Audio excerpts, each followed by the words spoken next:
And now let's bring in our local political analyst to talk night 3 of the DNC. On the Democratic side, we have Andrew Acosta, and for Republicans, we have Tamika Hamilton. I do want to say thank you to both of you for being with us tonight. So first, give me your top moments from this night 3. What do you say? I really appreciated Bill Clinton's words, former President Bill Clinton, and it brought some of that nostalgia that we grew up with. I thought seeing the godchildren of Kamala Harris was a sweet moment.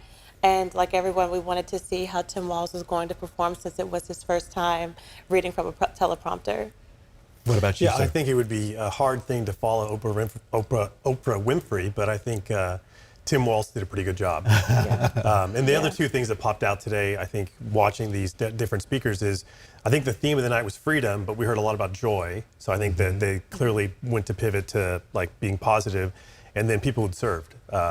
Mayor Pete and Wes Moore have all served along with the new nominee for vice president. Okay, I have to ask you this and just keep it real. If the race was held tonight, who do you think wins? I still think it's going to be really tight. I think it's too close to call.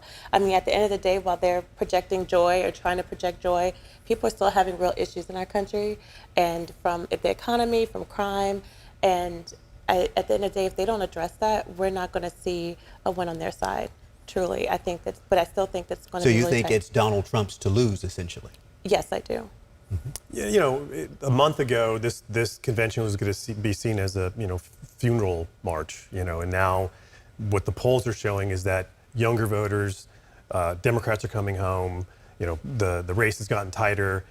But it's tight, and this is where we live today, that none of these things, there's no blowouts. Now it's all going to be on the margins.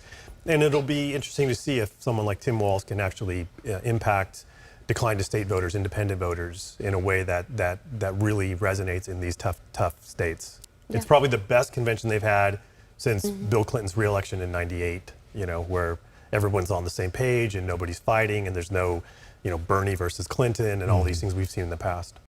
Thank you to our guests, and don't forget you can watch the final night of the Democratic National Convention right here on ABC 10 tomorrow. Live coverage starts at 6 p.m.